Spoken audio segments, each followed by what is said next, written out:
Yuval Harari, of course, is a best-selling author and thinker whose work engages us in the history of humanity and where we're heading. Thomas Friedman is also a best-selling author and columnist who for decades has been a guide to the world for readers of his columns and his books. We're in very good hands for the evening. Without further ado, please welcome to the stage Yuval Harari and Thomas Friedman.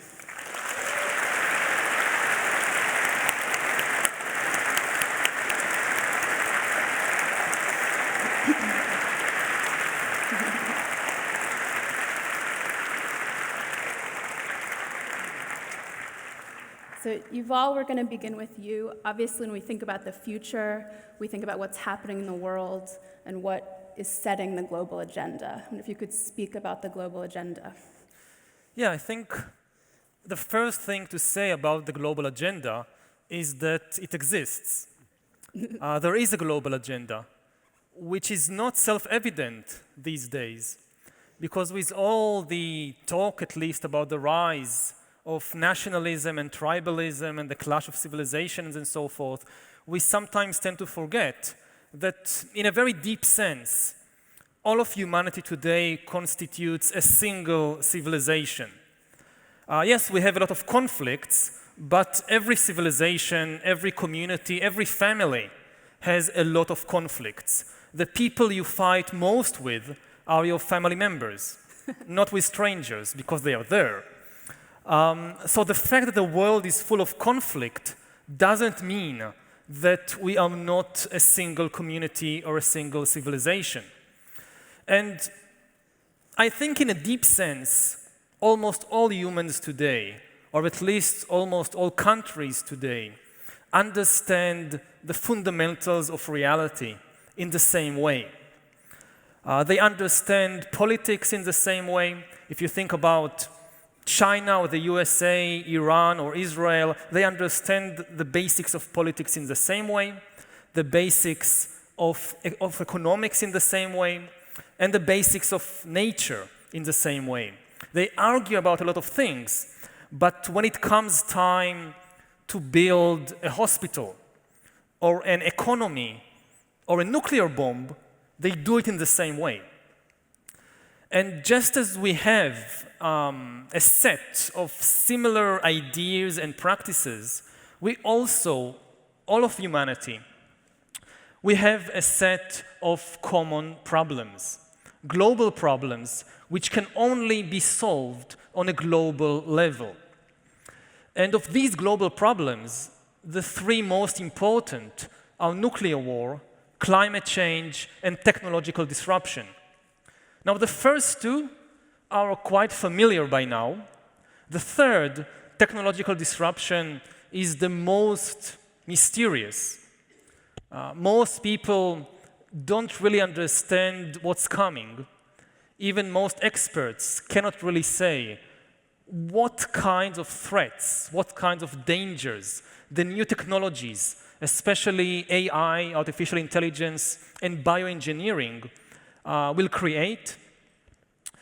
There are a lot of scenarios, scary scenarios. Like if you think about artificial intelligence, so one scary scenario is that it will lead to the emergence, to the rise of a global useless class. Just as the Industrial Revolution of the 19th century created the urban working class, so the automation revolution of the 21st century might create the useless class, and much of the political and social history of the coming decades might revolve around the problems and the hopes and the fears of this new class.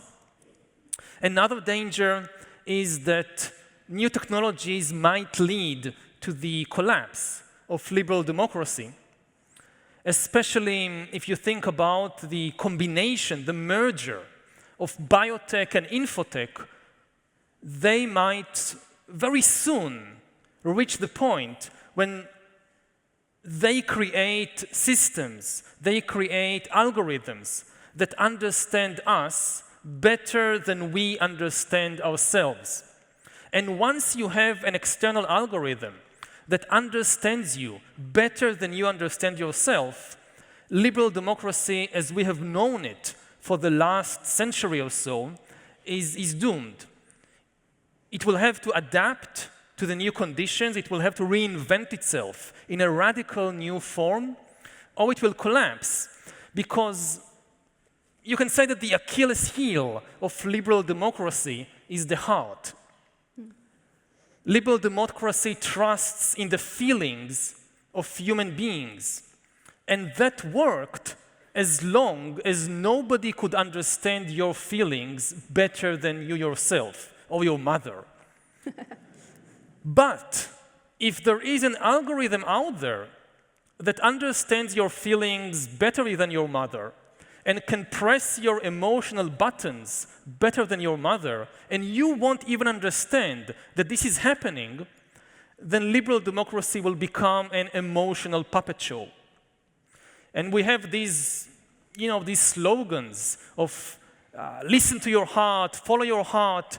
But what happens if your heart is a foreign agent, is a double agent, serving somebody else who knows how to press your emotional buttons, who knows how to make you angry, how to make you bored, how to make you joyful?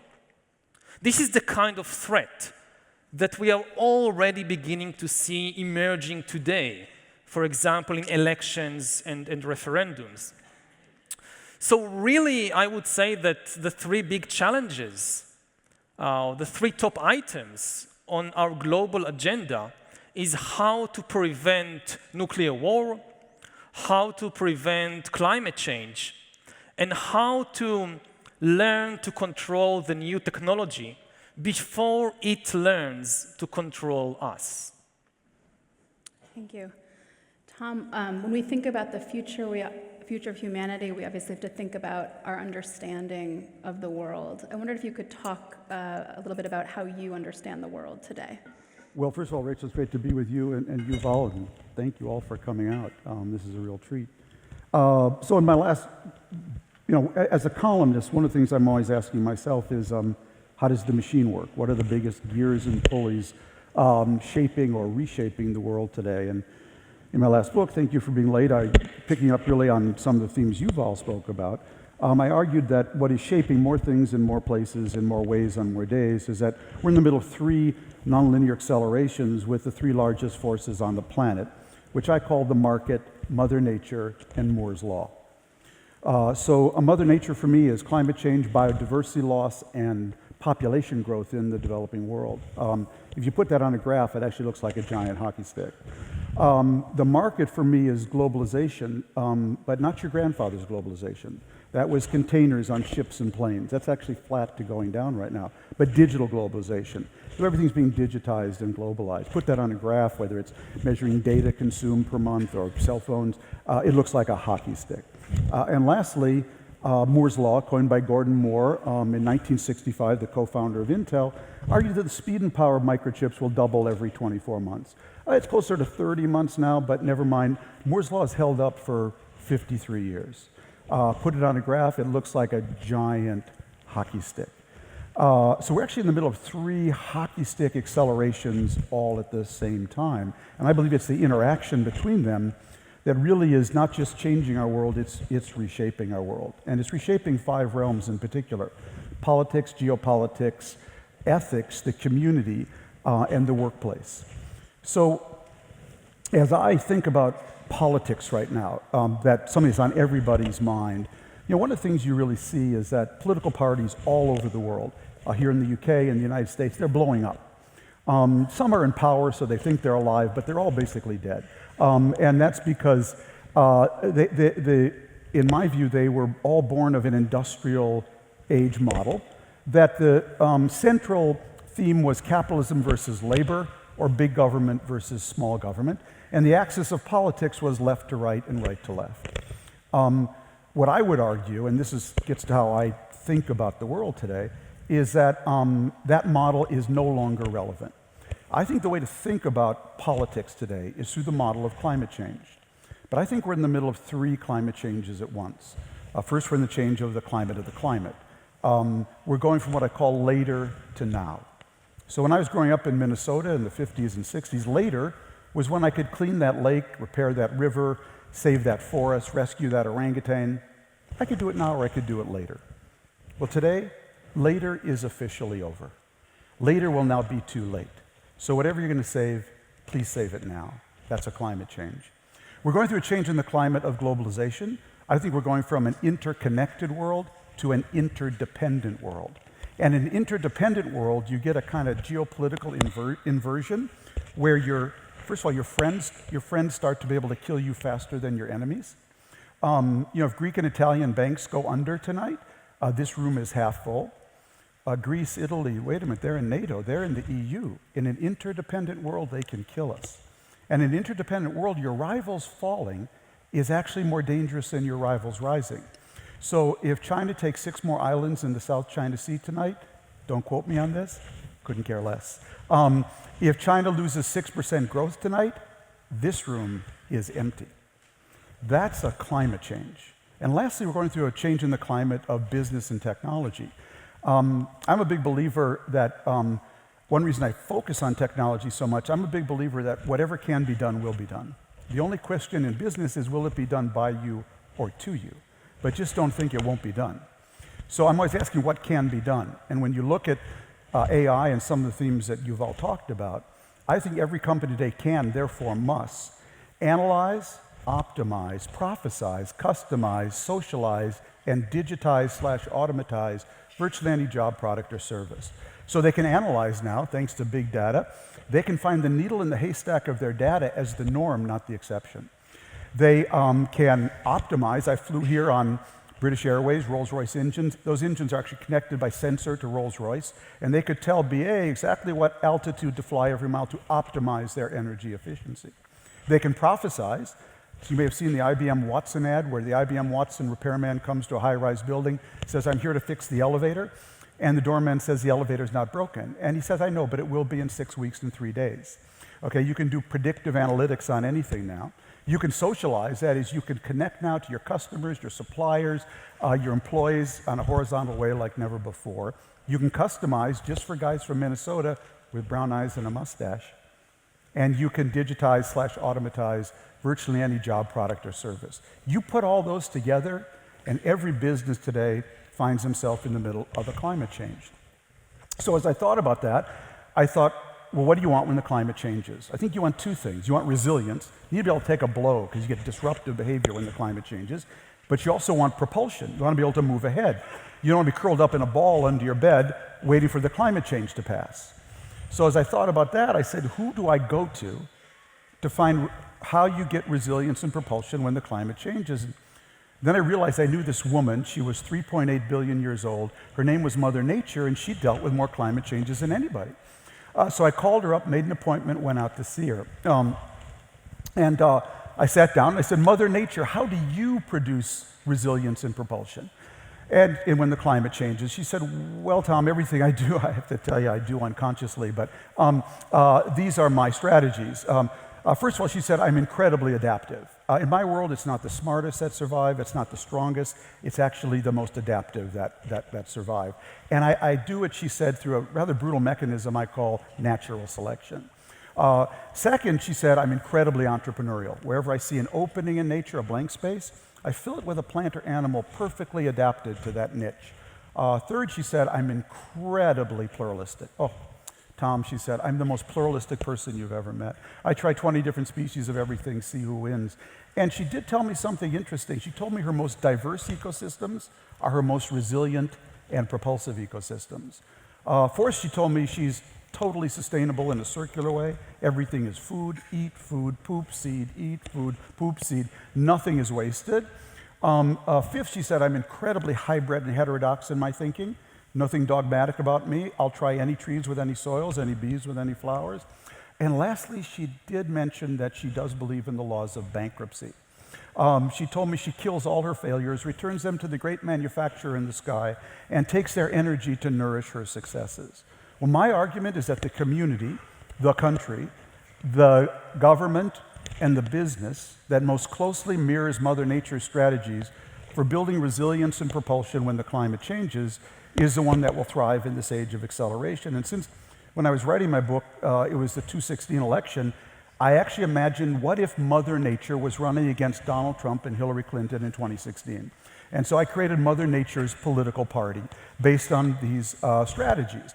I won't go into it. I'll just close by saying that on some issues, Mother Nature, she's out there on the left with Bernie Sanders because she believes in universal health care and making lifelong learning completely tax-free, because she understands in this world that Yuval is describing, it's going to be too damn fast for a lot of people. So she wants to strengthen our safety nets to bounce people back into the game and protect them. But at the same time, Mother Nature would be out there on the right with the Wall Street Journal editorial page. She'd actually be for abolishing all corporate taxes, only unlike our Republican Party, she'd replace them with a carbon tax, a tax on sugar, a tax on bullets, and a small financial transaction tax. She would get radically entrepreneurial over here to pay for our safety nets over here. Unfortunately, in our old industrial age model of politics, if you're for stronger safety nets, you're almost never for radical entrepreneurship. If you're for radical entrepreneurship, you're almost never for stronger safety nets. What would Mother Nature call that? Stupid. That's what she'd call it. Because she would understand you will never produce resilience unless you're a hybrid of these two. And because our current political parties are not built on that model, I think they're all struggling now to find a way to talk about politics. And that we'd also be hearing from Mother Nature this evening. So there's the three of us on stage and a variety of perspective. I would just say that Mother Nature, she has problems also, not our problems. As you mentioned, she's quite keen on extinction.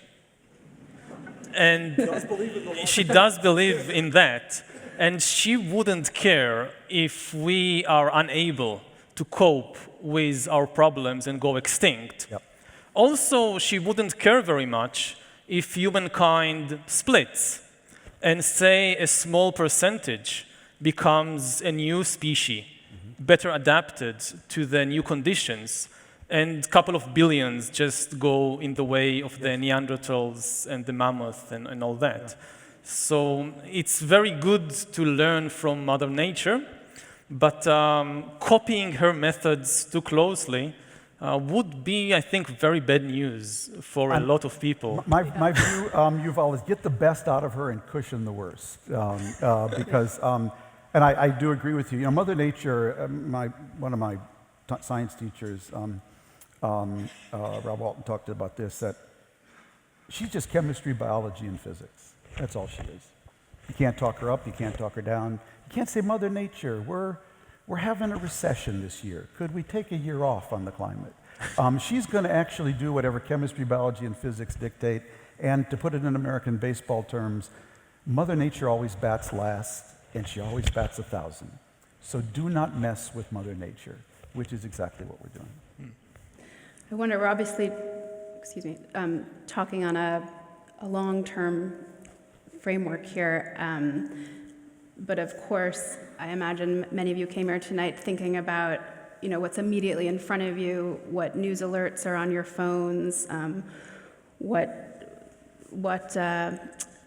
Tom, I believe you've referred to the American president as a brain-eating disease, perhaps what he might be up to, what else is going on. I wonder if you could both speak to how we deal with what is unrelenting in front of us while thinking about the broader challenges that you've outlined. How do we do both at once? How do we adapt to do both at once? Well, go ahead. First of all, can we have a bit more light on the audience? Because it's very difficult to see who I'm talking to. It's just a sea of darkness, and it's nice to see some faces. After all, it's really about you, not about us. Okay. You will have to deal with the future also. It's very difficult for people. I mean, humans have proven throughout history that they are very good when it comes to short-term problems and solutions, but it's extremely difficult to foresee the long-term consequences. And one of the things that happened, if we're talking about, again, various climate changes, is that time is accelerating.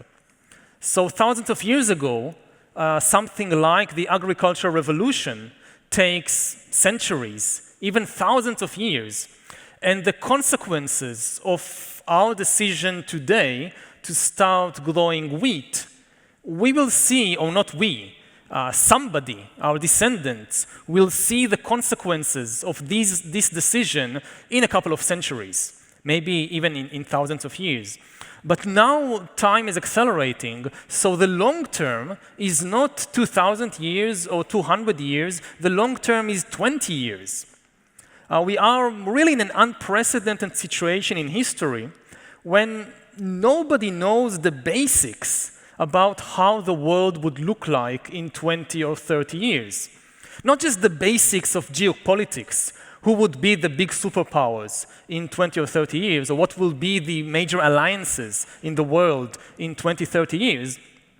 We don't know much more basic stuff, such as what the job market would look like, what kind of skills people will need, what family structure would look like, what gender relations would look like.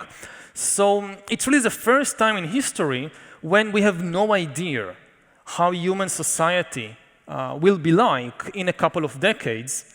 And this means, among other things, that for the first time in history, we have no idea what to teach in schools. And so we focus on the short term. And not just on the short term, but actually we even go back and focus on the past. Connecting to what you said about the crisis of most political parties that still think in terms of the 20th century and right versus left and capitalism versus socialism and all that. I think that parties and government in most of the world today, they are doing a far better job than ever before in running the day-to-day business of the country. It may not look like this, but I'm a medievalist, so I constantly compare the government of today to the government of Edward III or St. Louis or somebody like that, and it's wonderful. The world we are living in is really wonderful. So they are doing an excellent job in the day-to-day business of the country. But what they have almost lost completely is the ability to have a long-term plan for the future. Because they can't see. They have no realistic vision of, again, basic things like the job market in 30 years. So what you see in more and more countries is that they look to the past instead of to the future. And instead of formulating meaningful visions for where humankind will be in 2050, they repackage nostalgic fantasies about the past. And there is a kind of competition. Who can look back furthest?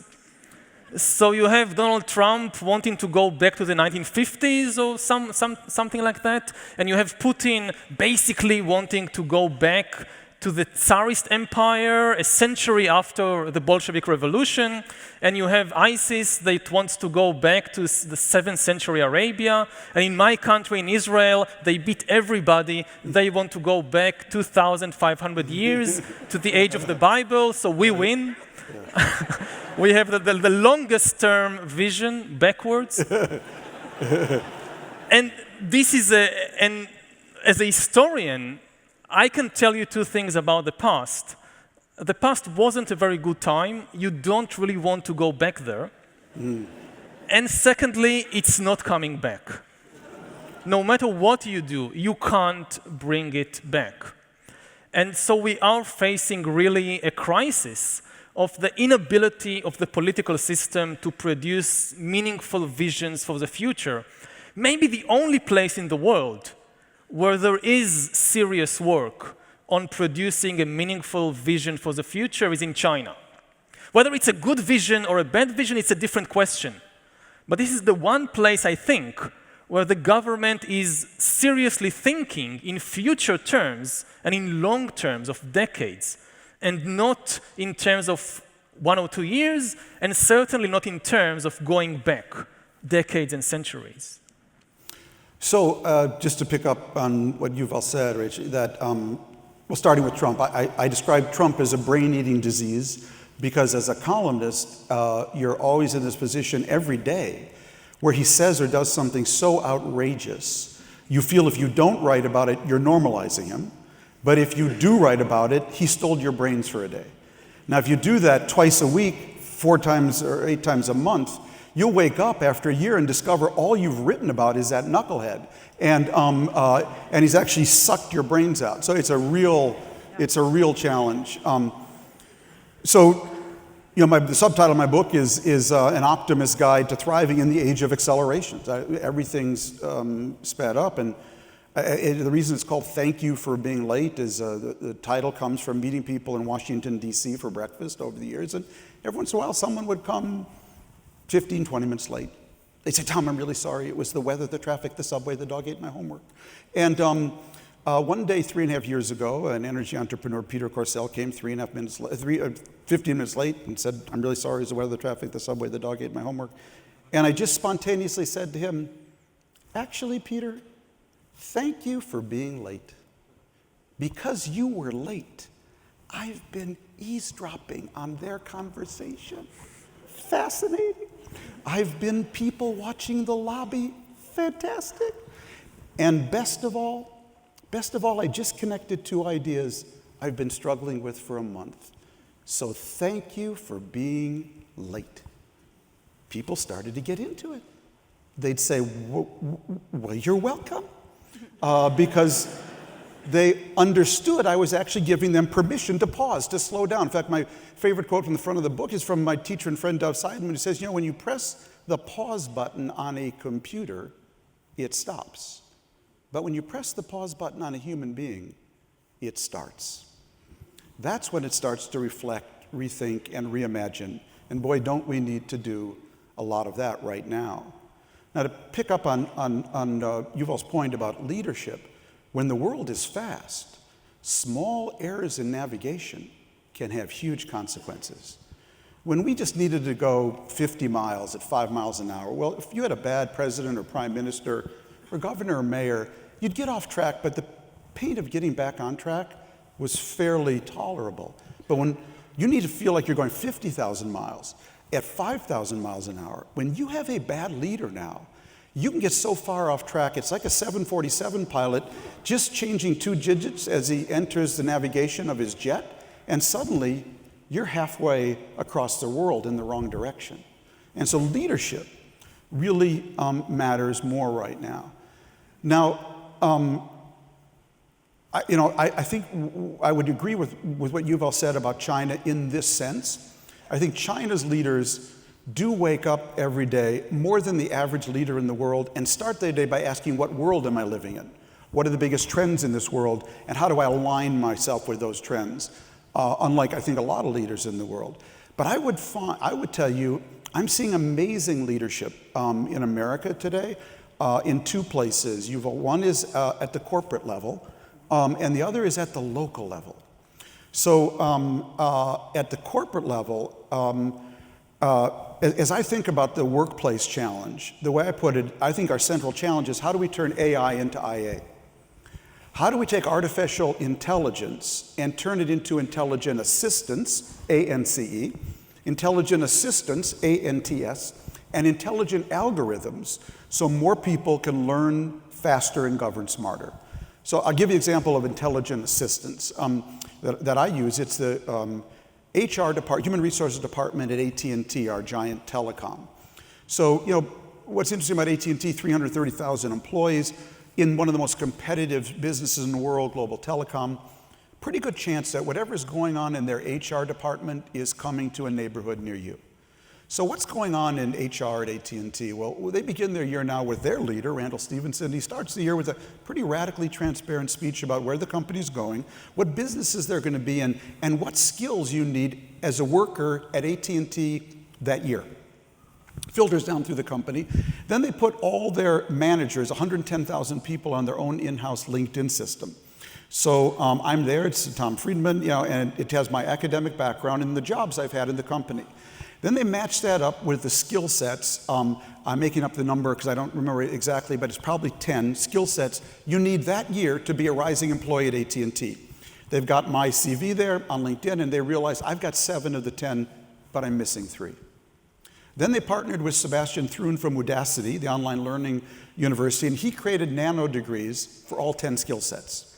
Then they came to me and said, Tom, here's the deal. We will give you up to $8,000 a year to take the nano degrees for the skill sets you're missing. In fact, we heard that you're interested in computer science. We just created an online computer science degree for $6,000 a year with Georgia Tech. In fact, we heard you're interested in history. You can take an online course from that guy, Yuval Harari. We'll pay for that as well. Okay? Just one condition, Mr. Tom. You have to take these courses at home at night on your own time, not on company time. Now, if I say to them, you know what, Mr. AT&T, I've actually climbed up one too many telephone poles. I'm just not into this anymore. They now have a wonderful severance package for me, okay? But I will not be working there much longer. So they flush out now about 30,000 people. They take in about 30,000 people. They advance about 10,000 every year. What is AT&T's social contract today with their employees? It's that you can be a lifelong employee still today if you're at AT&T, but now only if you're a lifelong learner. If you are not ready to be a lifelong learner, you can no longer be a lifelong employee at AT&T. And that is the social contract coming to a neighborhood near you. And that's why one of my teachers, Heather McGowan, is an education expert, and this picks up on something that Yuval said. Heather likes to say, Mom, Dad, never ask your kids today what you want to be when you grow up, because whatever it is not going to be here, unless it's policeman or fireman, okay? Only ask your kid today how you want to be when you grow up. Will you have an agile learning mindset? Will you be predisposed to be a lifelong learner long after you've left home and Mom and Dad are not there to say, Yuval, have you done your homework? And that leads to what I think is really roiling societies today, and Yuval touched on this with these people who might be out of work, which is something I learned from Marina Gorbis, who runs the Institute of the Future. If we were having this conversation 15 years ago, one of the themes we'd be talking about is the digital divide. You know, London's got internet, Manchester doesn't. Europe's got it, Africa doesn't. Digital divide, it was huge. I believe that digital divide is rapidly disappearing. I don't know when it'll be gone, but I'm sure in a decade it'll be gone. And when it is, the most important divide in the world is going to be the self-motivation divide. Whose kids have the self-motivation to be a lifelong learner long after they've left home and Mom and Dad are not there to ask them to do their homework? Because what you learn in your first year now could be outdated by your fourth year of college. The idea that you can get a 4-year degree and dine out on that for 30 years is like so 1950s. And that has a lot of people really unnerved, because a lot of people were actually born and bred to do what they were told. And God bless them, they built your country and mine, and Yuval's. But just doing what you're told now will not bring you average income and an average lifestyle. And I think that has a lot of people really frightened. Yeah, I think what you're describing is extremely stressful. I just hear you, and there is so much stress. Stressful for me. And reinventing yourself again and again throughout your life sounds terrible to most people. Because, when you're 15 or you're 16, then you're inventing yourself, and it's still stressful when you're 15, but it's still doable. When you reach 40, 50, you don't want to change. Yes, I want to keep on learning new things and to gain experience and to go into new places and so forth, but to really change the deep structures of my personality, yes, of my professional skills, to learn things afresh. It sounds, very exciting and very good, but it's actually extremely difficult. Yeah. And if this is where we are heading, and we are heading in that direction, we will be facing a stress epidemic, even far worse than today. And another thing is with all these algorithms that, again, are watching us all the time and are learning our abilities and our problems and whether we are self-motivated or not. Once the algorithms reach the conclusion that you are not going to make it, you will not be able to make it. We are used to this problem of discrimination against people based on wrong statistics. Like in the 20th century, discrimination against people usually took the form of discriminating against entire groups. based either on faulty statistics or based on just religious biases and racism and so forth. So there was, if you were gay, you had discrimination against all gays. If you're a woman, then all women. And one of the things about it is that you could actually do something about it, because most of the time, the biases were not true, and because many people suffered from them, they could join together and have some political action against the discrimination. Now, in the coming years, in the coming decades, we will face individual discrimination, and it might actually be based on a good assessment of who you are. I mean, if AT&T, if the algorithms and the big data algorithms of AT&T, they follow you around, they look up your Facebook profile, your DNA, your records from kindergarten until today, they will be able to figure out quite accurately who you are. And if they, for example, find out that, oh, he lacks motivation, on the X scale, on the Harari scale, or the Friedman scale of self-motivation, 0 to 10, he is just 7.1. And we don't want to accept to our company people of less than 8.2. And we know from experience that, yes, we can give you a little push, but you just lack what we need. And you will not be able to do anything, or almost anything, about this discrimination. First of all, because it's just you. They don't discriminate against you or me because you're Jewish or gay or black or whatever, because you're you. And the worst thing is, it will be true. I mean, they got me. I really lack self-motivation. They really got me. So what do I do about it? And it sounds funny in a way, but if you think about it deeply, it's terrible. Everybody, almost everybody has something, and you will not be able to do much about it. So let me give you the flip side of that, because everything about these systems, Yuval, is everything and its opposite. Mm-hmm. So you just described the downside of that. But let me talk about intelligent assistant for a second, example I give in the book. So the example I use is the janitorial staff at Qualcomm, big American tech company in San Diego. They have a 64 building campus. They built the inside of your iPhone, not Apple. That's why Apple's always suing them over patents. And 3 years ago, they took 6 of their buildings, they put sensors on everything. Every door, window, light, pipe, faucet, drain, computer. And they beamed all that data up to the cloud. Now they beam it down onto an iPad with this incredibly user-friendly interface for their janitorial staff. So if you leave your computer on or a pipe bursts above my head, the janitor knows it before you or I do, and they just swipe down to see who to call or how to fix it themselves. They've actually turned their janitors into maintenance technologists. Their janitors now give tours to foreign visitors. What do you think that does for the dignity of a janitor? Because he or she now has an intelligent assistant enabling them to learn faster and work smarter. I will give you another example, intelligent algorithm. So those of you American students here know that in 11th grade we have to take the PSAT exam, the practice SAT exam, to take the SAT exam to measure our math and verbal skills to get into the college of our choice.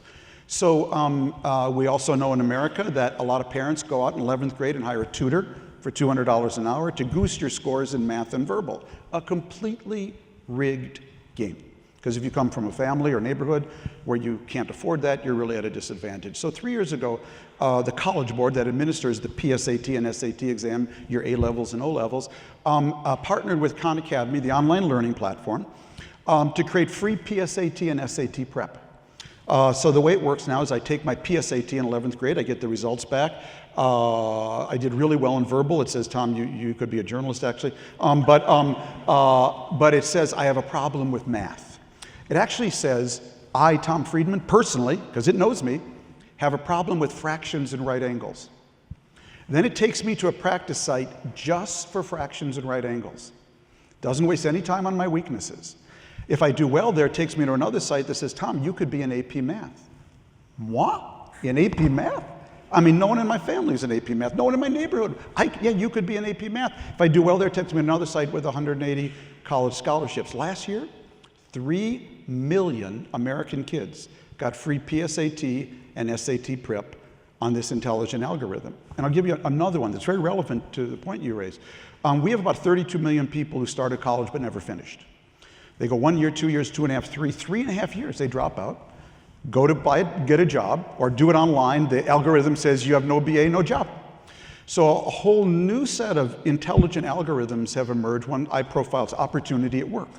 So what they do now is you can go to them with your 1 year, 2 year, 2.5 of knowledge. They will badge what you actually know and what you can do with what you know. And they partner with companies to slot you in without a BA. So I profiled a young African-American woman, LaShawna Lewis. She went to Michigan Tech for 3.5 years, studied computer science, had to drop out for family reasons. She went back home, was driving a school bus to and from a computer school, couldn't make that up, and working at a law firm on the help desk, helping lawyers rediscover their lost passwords. Okay?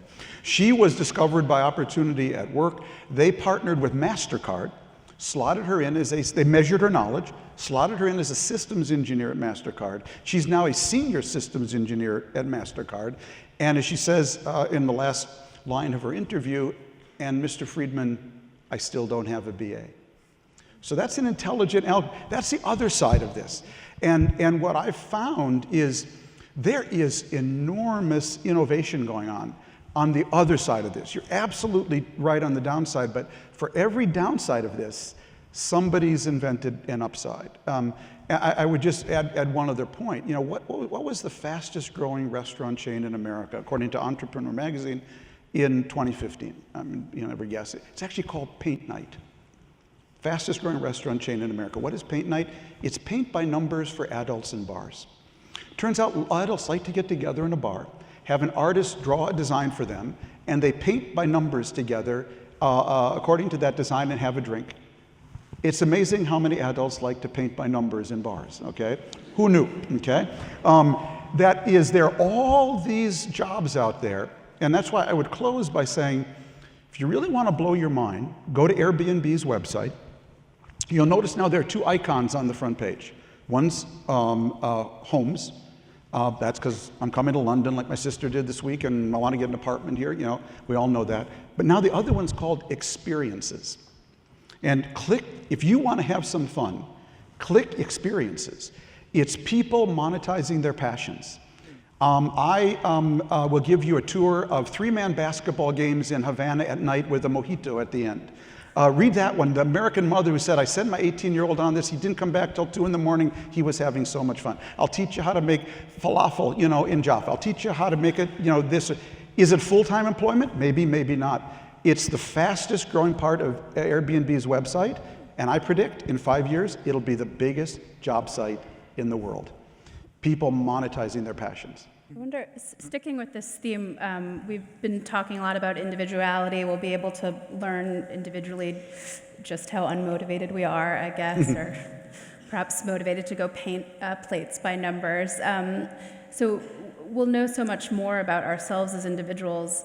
How is that going to affect how we all live together? Tom, you've written about, I believe you called yourself a pluralism supremacist. How does increased knowledge of our individuality, exactly just how well-suited we are for a job or poorly suited for any job, what does that mean in how we all live together? And are we moving more inward in this moment, or where do you see pluralism going? Well, it's very hard to say. I mean, of course, as you said, I mean, every technology has good potential and bad potential. This is what is different about disruptive technologies compared to nuclear war and climate change. Right. Nuclear war this is obviously terrible. Right. Nobody wants it. The question is just how to prevent it.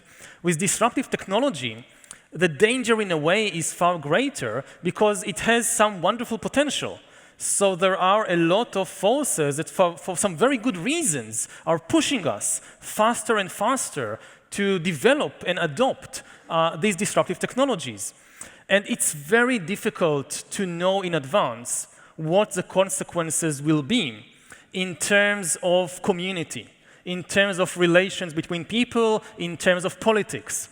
20 years ago, in the high days of internet optimism, You had all these extremely optimistic and today we say naive dreams and visions that the internet will bring everybody closer together. You could have friends from all over the world, and there will be freedom of expression, and all the dictators will fall, and the world will turn into one big, happy, and peaceful community.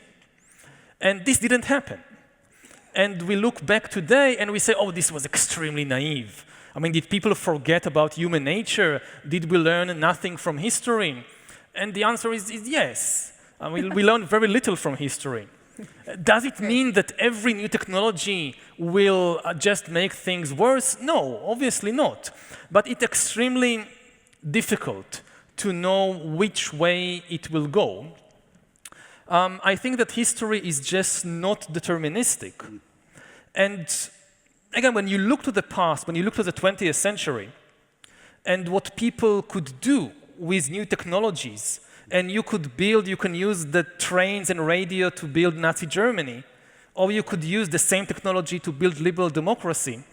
And it's kind of touch and go, who wins? I don't think there is any predetermined or preordained winner in these competitions. So again, with AI, we can sit here all evening and a couple of more evenings and spin all kinds of likely scenarios, which are all possible. What will happen? Some very good and some very bad and some in between. And we just don't know. I think as a historian, the best thing, the most important thing we need to realize is that there is no predetermined story, which is in a way very frightening. And we are now living with the collapse of the last story of inevitability. And in the 1990s, in the same era of the extremely optimistic vision of the internet, we also had this story, this idea that history is over, that we know who won the great ideological battle of the 20th century, liberal democracy and free market capitalism came out on top, and now it's just a question of time until it will spread and take over the whole world. And again, this now seems extremely naive. And the moment we are at now is a moment of extreme disillusionment and bewilderment because we have no idea where things will go from here. This is why I think it's very important to be aware of the downside, of the dangerous scenarios of the new technologies. I mean, obviously the corporations, the engineers, the people in the laboratories, they naturally focus on all the enormous benefits that these technologies might bring us. And it falls to historians and to philosophers and to social scientists to think about all the ways in which things can go wrong. So when Frank Fukuyama wrote The End of History, I at the same time wrote a book called Lexus and the Olive Tree. And the argument of the book was that I think what is going to shape the future is the tension between all of these things that are old, faith, community, religion, sect, tribe, all the things that anchor us in the world, olive trees, and the interaction between them and technology. And I still believe that's certainly for me a helpful framework, that because what we do with those passions, how we govern them, how we mobilize them, it can be for good or for ill.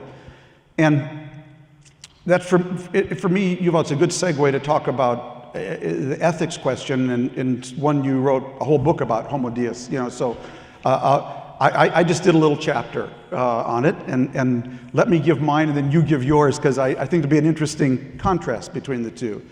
So my version of the argument you made, the chapter on it is called Is God in Cyberspace?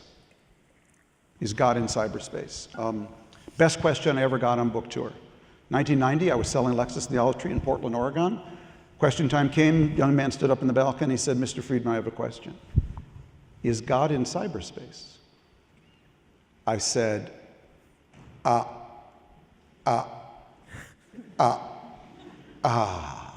have no idea. Felt like an idiot. So I got home, I called my spiritual teacher. He was a rabbi I got to know at the Hartman Institute in Jerusalem when I was the New York Times correspondent there. Great Talmudic scholar, Tzvi Marks. Now lives in Amsterdam, married to a Dutch priest, interesting character. And I called him up in Amsterdam. I said, Tzvi, I got a question I've never had before. Is God in cyberspace? What should I have said? And he said, well, Tom, in our faith tradition, we actually have two concepts of the Almighty, a biblical concept and a post-biblical concept. So the biblical concept is that the Almighty is almighty. He smites evil and rewards good. And if that's your view of God, he sure isn't in cyberspace, which is full of pornography, gambling, cheating, lying, people smearing one another on Twitter, and now we know fake news. So fortunately, though, he said, we have a post-biblical view of God. And the post-biblical view of God is that God manifests himself by how we behave. So if we want God to be in cyberspace, we have to bring him there by how we behave there. I really liked his answer. I put it into the paperback edition of Lexis Theology in 2000, where none of you saw it, and it sat there for 16 years. Anyways, I started working on this book, and I found myself spontaneously retelling that story. I said, why are you retelling that story? And it became obvious to me for two reasons, and one just happened. I think in the last couple of years, in the developed world, we began living 51% of our lives in cyberspace. It's now where you go to find a date, find a spouse, buy a house, buy a car, write a book, buy a book, get a mortgage, give a loan, get your news, generate your news. We're now living, do your banking, your brokerage, we're now living 51% of our lives in cyberspace. And my definition of cyberspace is that it's a realm where we're all connected and no one's in charge. So there are no courts in cyberspace, no policemen, no stoplights, no 1-800, please stop Putin from hacking my election. But that's where we're living our lives. Another way to describe it, we're living 51% of our lives in a realm that is fundamentally God-free. At the same time, because of these accelerations you and I both have talked about, I think we're standing at a moral intersection we have never stood at before as a species. In 1945, we entered a world where one country could kill all of us post-Hiroshima, and that was the United States. If it had to be one country, I'm glad it was the United States. I think we're entering a world where one person can kill all of us, and at the same time, where all of us could actually fix everything. Because these accelerated powers, for the first time, are creating a world where one of us could kill all of us, and all of us now, if we actually put our minds to it, we have the tools to feed, house, clothe, and educate every person on the planet. We have never been to this intersection before, where one of us can kill all of us, and all of us could fix everything. And what does that mean? It means we've never been more godlike as a species than we are today.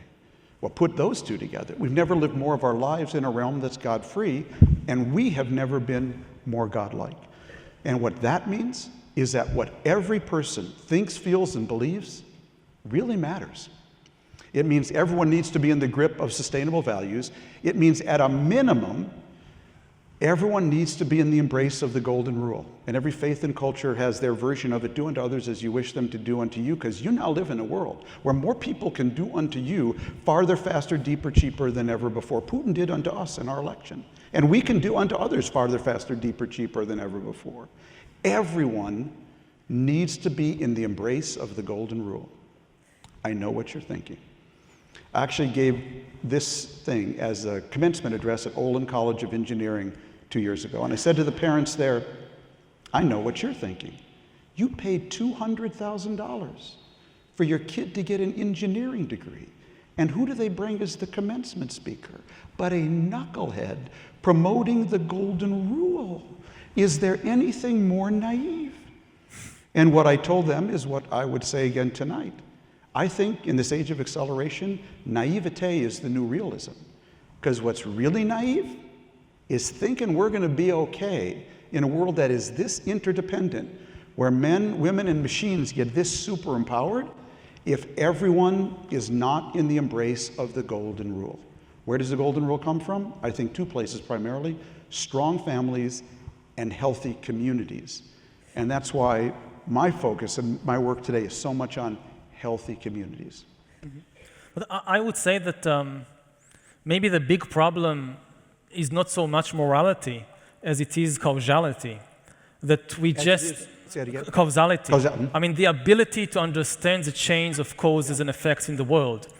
I think there is no lack of values today in the world, but to really act well, it's not enough to have good values. You need to have a good understanding of the chains of causes and effects.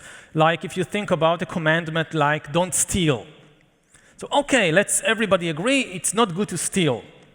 But the big problem today is not that somebody says, hey, I want to steal. What will you do to me? The big problem is that stealing has become so complicated that I'm stealing all the time and I'm not even aware of it. The commandment, don't steal, was formalized in an era when stealing meant breaking, I'm breaking into somebody's house and snatching some gold coins or a goat or whatever. And it was easy to at least understand what I'm doing and what the potential consequences are for the owner of the gold coins or the goat. But how do I steal today? Well, I put like $10,000, I have a pension fund, and $10,000 out of my pension fund are invested in some big oil corporation or chemical corporation that brings profits of, say, 4 or 5% every year, so it's a very good investment. And how does the corporation make such huge profits? For example, by dumping toxic waste into a river and polluting the entire water resources of the area and hurting the health of the local population and the wildlife and so forth. But the corporation is so rich that it can retain an army of lawyers that protects it against all lawsuits, and also a small brigade of people in the capital that block any attempt to have stronger environmental regulations. Now, am I guilty of stealing a river? I'm not even aware that part of my pension fund is invested in this corporation. And even if I am aware, I don't know how the corporation makes its money. It will take me months, maybe years, to find out what my money is doing. And during that time, I will be guilty of so many other crimes which I know nothing about. And really the problem is that our sense of morality, our sense of justice, like our other senses, was evolved in the ancient African savannah when your pension funds, you had just one pension fund, which was your kids. And you knew what your pension fund was doing. It was playing in the mud or something. And so the problem is not agreeing on basic morality. The problem is on understanding the extremely complicated chains of cause and effect in the world. And again, my fear is that maybe Homo sapiens is just not up to it. We have created such a complicated world that we are no longer able to make sense of what is happening. And if I look, say, at politics in the US, again, from the vantage point of a medievalist, Republicans and Democrats seems almost identical. I just don't understand what's the difference. If you can enlighten me on this, what's the big difference between them in their ethical view, in their view of the world? They have a big difference in their understanding of cause and effect relations, but when it comes down to basic values, I think the difference is not big. But again, the problem is that maybe we are no longer able, like the engineers you gave the talk to. So they could all agree, yes, we should keep the golden rule. But then when they go to design some, bridge or software, they don't understand what are the consequences of what they are doing. So how can they act morally without this understanding? Well, you just described why we need a free press. I think that's one role the free press really plays today. And again, what's the upside of this age of acceleration is now an individual can go take a picture of that waste dumping by that factory, put it up on the internet, and it'll go around the world in 30 minutes. Competing against funny cat videos. No, actually, if you're in my business, you'll find that if I take a picture of General Electric doing that and put it up on the New York Times, General Electric will stop doing that, I can assure you. That will not compete with cat videos. So there's an upside to all of these. I think, Yuval, that I'm gonna, we're playing a very useful function here. I'll do the upside. And, but what I, people ask me what I do for a living. I tell them I'm a translator from English to English. That's what I do. I try to take complex things and break them down first so I can understand them, and then hopefully explain them to others. And I am really, my motto I've adopted from Marie Curie, who once said, "Now is the time to understand more so we may fear less."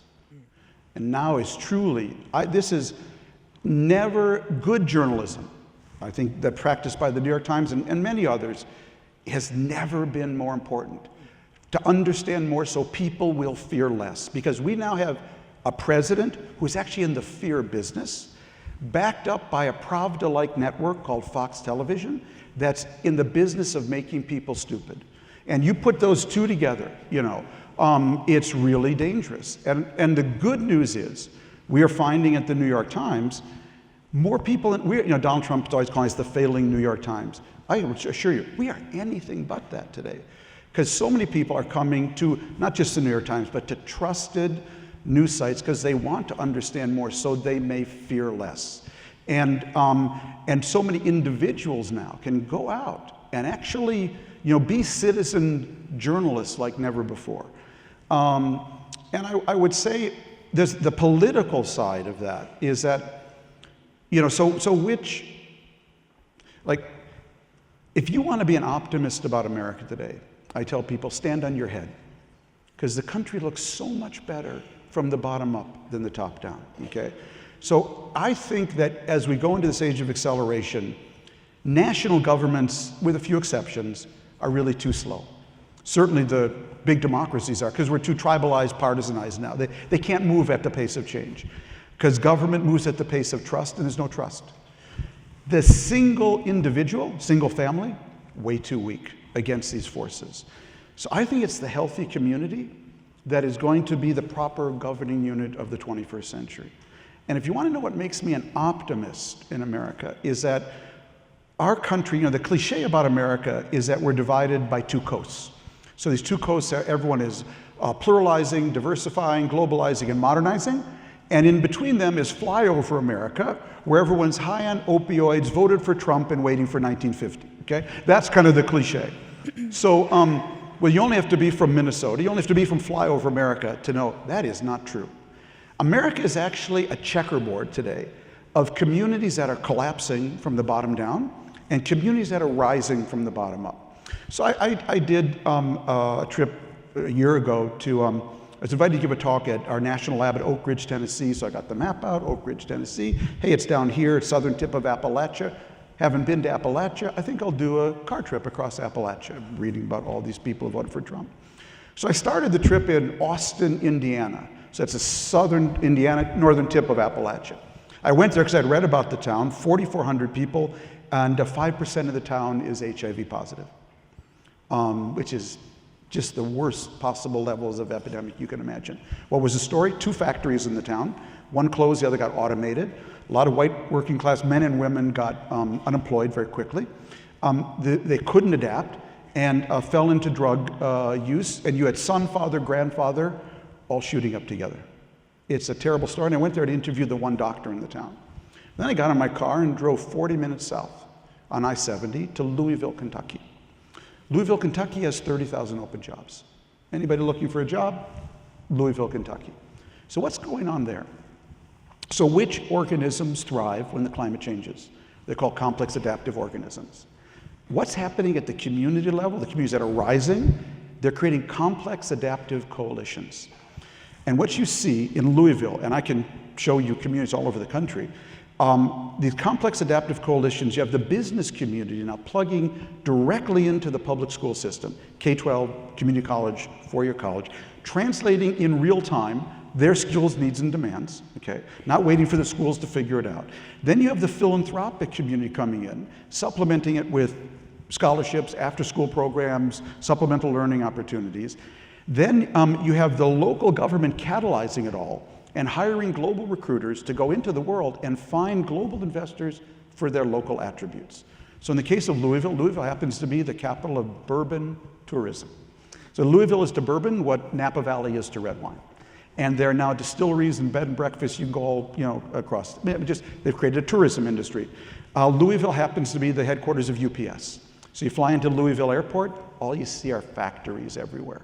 Because when Jeff Bezos of Amazon.com says, Yuval, I'll get you that product in 24 hours, it's because he's doing end-of-runway assembly and manufacturing now in Louisville. And Louisville is a headquarters of Humana, a wellness company, so the mayor's equipped any young person in the town who wants with a cloud-connected breathalyzer. And kids go out in the morning trying to create citizen scientists, and they map the air quality in their neighborhood, and they feed it all into a website in the city. They've created a complex adaptive coalition, and this is happening all over the country. And so we've got communities like Austin. That opioid crisis is real. They're collapsing. But those where you get this leadership together are creating complex adaptive coalitions. Come to my hometown of Minneapolis, 2.5% unemployment. I mean, really thriving. They're not waiting for Washington, D.C., because there's a much higher trust there. My teacher, Dov Seidman, always says, trust is the only legal performance-enhancing drug, okay? So where there's trust in the room, you can go really fast. You can go at the speed of this. And when there's no trust, like in Washington, D.C. right now, you can't move 2 inches. So how do you make sense of this extremely complex and checkered reality? I mean, my job is much easier than yours, because as a historian who looks mainly at the past and also at long periods of centuries and thousands of years, so the main trends jump at you. Yeah. But how do you manage to make sense of such a complicated and contradictory reality? And how do you know that you're not just, following your biases and seeing what you want to see? So it's a combination, it's a very good question, of data. I mean, I can show you the employment statistics, the economies of these towns, and I can show you the proliferation of them. And then obviously reporting. And then anything is going to be a guess, But if I look at the country, I see the national statistics, what's going on.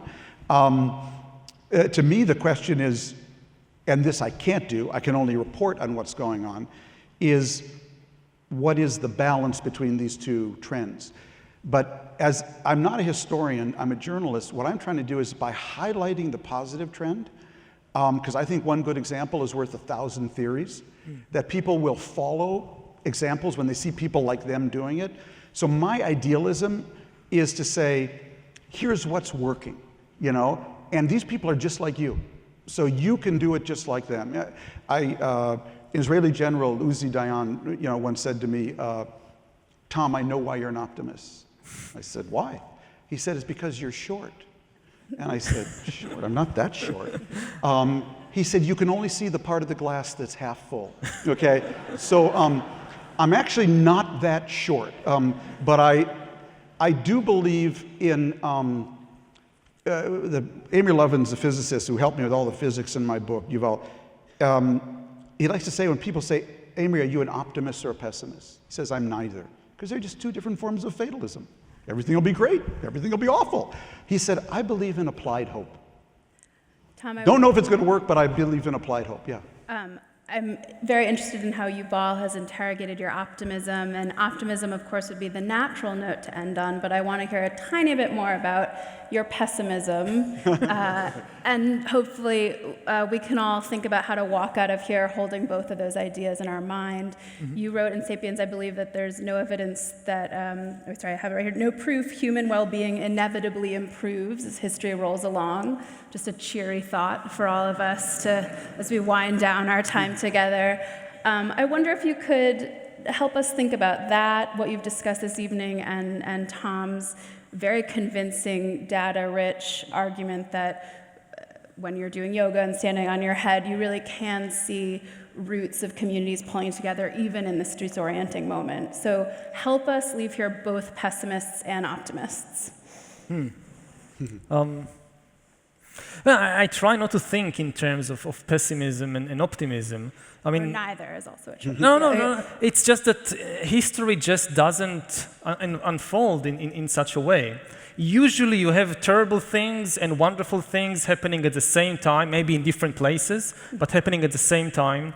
Usually the same revolution, the same development. It's very rare when you have a big revolution in history which is doing only good or which is doing only bad. And of course you have the added problem that those who lose the most and those who get extinct and those who disappear, they are not there to tell their story. So in history, there is always a certain bias towards the optimistic side. Hey, we are here, Yeah. so it couldn't have been that bad. The people for whom it was very bad, they are just not here. But this is. No, send us out on a very high note. Yeah. So, and again, also as somebody who tries to see the big picture, to look at the global picture, there is always the danger that you're always going to notice the agenda and the opinions and the interests of the hegemonic powers, of the more powerful people and societies and classes and whatever, because they dominate the conversation. So even if you oppose them, even if you think they are wrong, you're not going to miss their ideas.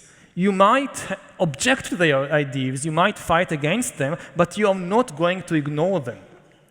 The problem of the people who are like pushed to the side or pushed down is that they are very often just ignored. Not that you don't agree with what they say, not that you think their interests don't count, you just don't remember to even notice their point of view or their interests. So also the question of pessimism and optimism, it's always a question of who are you talking about. I think one of the main problems in talking about the global agenda or the problems of humanity and the kind of things that I try to do is that maybe there is no single future for the whole of humankind. Maybe the basic understanding of the world is just that different groups are going to have very different futures. Maybe, I mentioned earlier the question of what to teach your kids. So if you live in one place and belong to a particular community or to a particular group, so you teach your kids to be resilient, and you teach your kids computer code, and you teach your kids to play the violin. And you live in another place, maybe not very far away, and the best thing to teach your kids is how to shoot a Kalashnikov.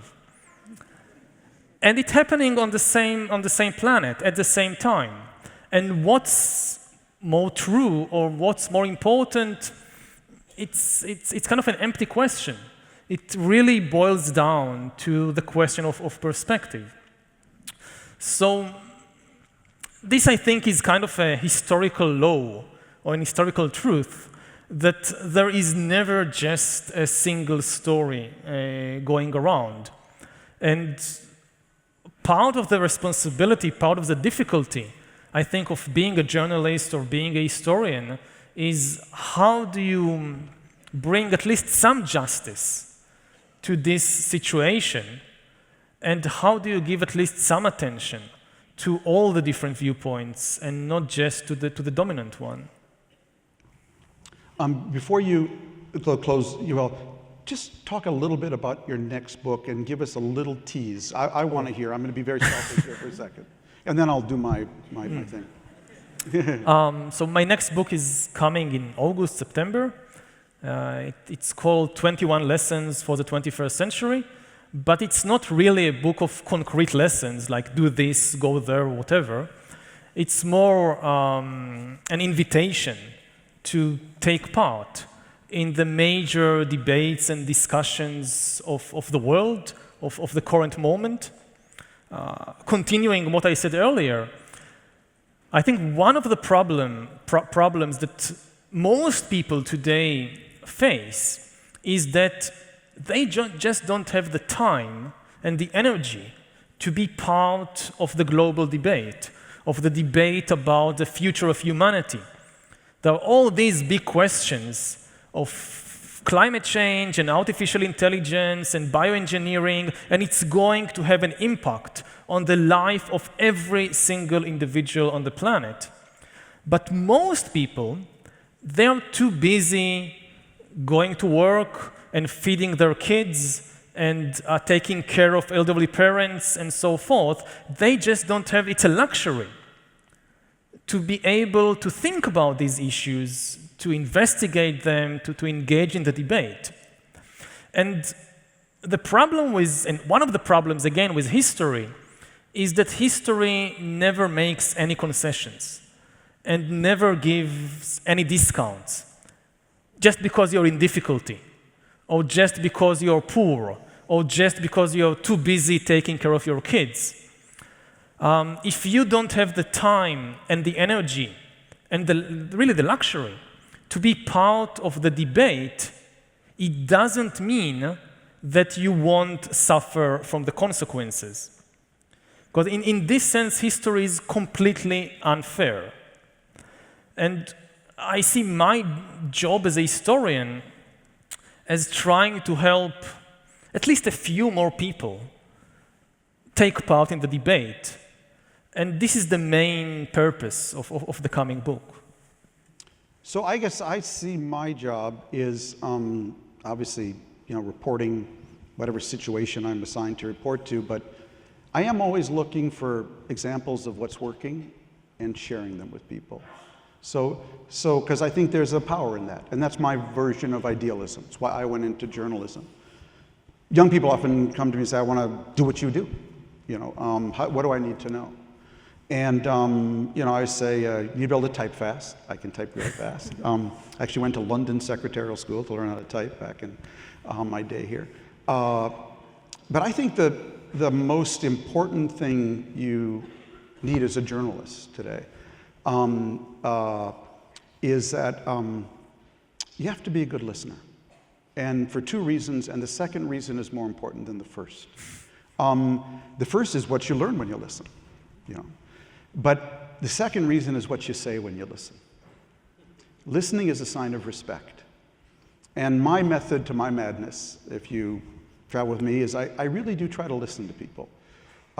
Whether I'm a little Jewish guy from Minnesota in the Arab world, or I'm in Russia, or I'm here, because I find that if you just listen to people, it's amazing what they'll let you say back.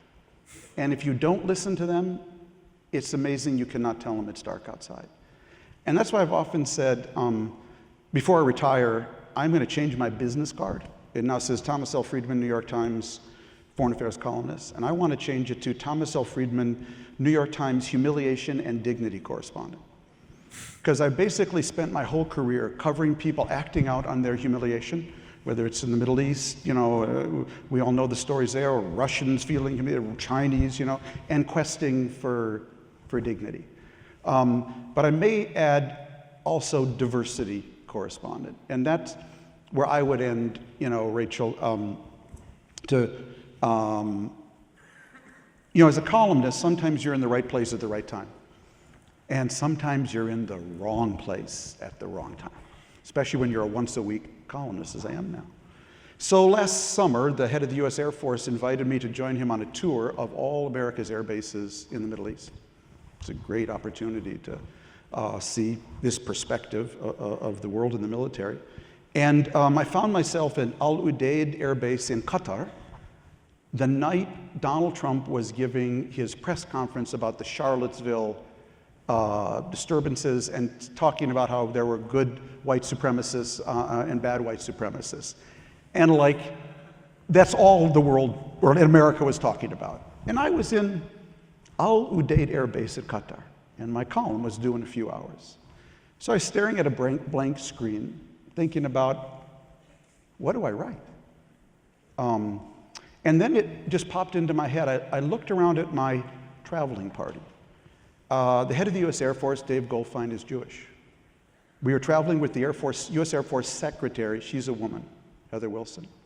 Her chief executive officer is an African-American woman, Air Force Lieutenant Colonel. Their guard's name was Juan. The head of the air base was an Armenian American. His deputy was a Lebanese American, and our intelligence briefer's name was Yang. Mr. Trump, which part of this sentence don't you understand? Okay, that is the real strength of America, our ability to make out of many one, you know? And in a world where we're all getting so mixed up now, I believe that virtue, that strength, is so important for every society now. It's more important than ever. And so I pray this man will be a one-term president, because we can take 4 years of him. We cannot take 8 years of him. He will destroy institutions in 8 years. But I know that underneath, you know, there's still a really powerful idea of America and diversity out there that I think even Donald Trump cannot crush. And that's why I... Is it shared also by the average Trump voter? I mean, are you able also to listen to them? And I don't think there is an average Trump voter, and I think that, because I think people came to him for so many reasons. Some people came because they were humiliated. Hillary Clinton said, "You're deplorable." Oh, I'm deplorable? Then I'm going to wear a t-shirt that says I'm a deplorable, okay? Some came because things you've talked about, Yuval, they want a wall to stop the pace of change. Some came for many reasons, but my way of approaching them, because I'm a Wednesday columnist, it means I write Tuesday for Wednesday, it means I have the first column after every election. So I had the column the night Trump won. And, the week before he won, I wrote my last column, and it was addressed to Trump voters. And it began, "Dear fellow Americans, treat people with respect." It's amazing, you know, if you start there, how much you can peel back, you know, just listen to people. And we have so many people broadcasting now, you know, and not listening, particularly in politics, that I think that that's truly the Tom, missing I do ingredient. want to let you end on optimism, so I don't feel we should go too deep into the 2016 election in the United States of America. One comment. Yes. Well, two comments actually about it. One, I think that, I mean, the Trump voters are still the future of America. I mean, if you don't have them, then America is going nowhere. So if you need to be optimistic about something, then you need to be optimistic about them as well. That I think they're all people that you could take somewhere with a different message. Not all, but many of them. And secondly, I would say about journalism. I agree that it is immensely important, especially today, especially for the viability of liberal democracies, because you know, democracy is to some extent based on Lincoln's maxim that you can fool some people some of the time, all the time, and you can fool all the people some of the time, but not all the people all the time. And this is really just wishful thinking.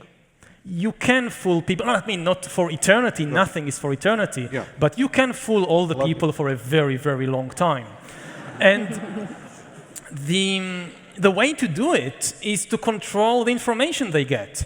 I mean, the basic idea of democracy is, okay, we elect a bunch of people to govern the country. And if they do a bad job, if they fail, then sooner or later, enough people will realize it and they will change the government. And this works fine as long as you have free press and free journalism. If the government controls in some way or the other, directly or indirectly, if it controls the media, if it controls journalism, then it can always blame somebody else for its failures. It can always direct the attention towards all kinds of enemies, either real or imaginary, and there will never be a day of reckoning.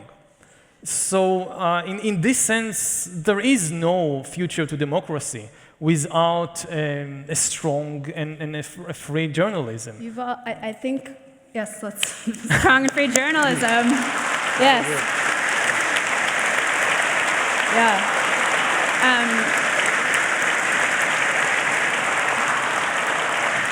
I was going to say, on behalf of the New York Times, a rousing defense of a strong and free press works in very nicely to remind you that we were here this evening putting on this event. What a luxury, you called it, to engage in this debate and to listen, as Tom described, is so important as we do figure out and make our way toward the future. We are going to call in an evening here. I want to thank all of you for joining us, thank the New York Times and How To Academy for putting on this event, and please, of course, thank Yuval Harari and Thomas Friedman. Very fun. Have a good evening.